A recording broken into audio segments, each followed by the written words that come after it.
This week's Parsha is Parsha Devarim, which is the 44th Torah portion and the first Parsha or Torah portion in the book of Devarim, which is the fifth and final book of the Torah. The book of Devarim is really sort of a summary or review of the Jews' time in the desert after leaving the land of Egypt. And it's Moses' sort of final parting words to the Jewish people, where he reviews some of the important laws and some of the important events that were really turning points for the Jewish people. And this week's Parsha Devarim goes through a lot of the different sort of wars or nations that the Jewish people had to fight and conquer during their time in the desert and preparing to enter into the land of Israel. What's really amazing to me is that the Jewish people were not born fighters. Keep in mind that the Jewish people had been slaves in Egypt for hundreds of years. They were people who were being beaten by the Egyptians. They were people who were considered less than the Egyptians. They were people who really were not in control of their own destinies and their own futures.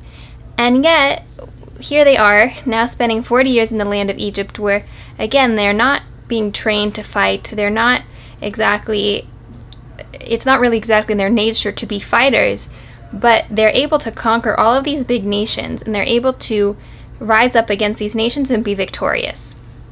And it's really only because of God's help and because God was on their side guiding them that they were able to be as strong as they were, and they were able to conquer as many nations as they were able to conquer.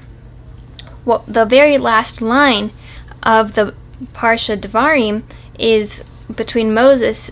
It's Moses speaking to Joshua, who is going to be Moses' successor. And the line he says is, "Do not fear them, for it is the Lord your God who is fighting for you." So who is the them? It's referring to the nations that they are going to have to fight as they enter the land of Israel.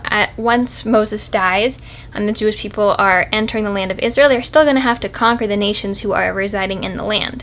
And so, again, I'll read the line one more time. "Do not fear them, for it is the Lord your God who is fighting for you."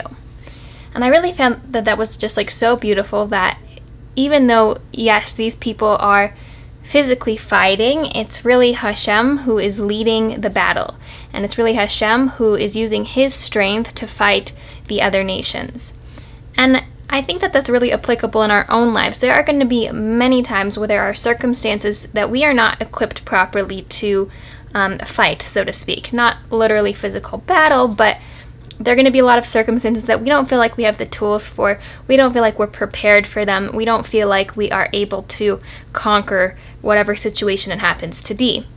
But with Hashem by our side, with Hashem's guidance, Hashem's strength, Hashem's support, there's nothing that Hashem can't do. So if Hashem is by our side and Hashem is giving us the strength and Hashem provides us with the tools, then there is no circumstance too big, too grand for us to be able to conquer and to be able to become victorious over. And so I think that's something really valuable, and that's something that should provide us with a lot of comfort. Again, that when we are faced with circumstances that seem too great or that seem that we are not equipped for, that we have God who is going to fight those battles for us. I hope you all have a wonderful week and a Shabbat Shalom.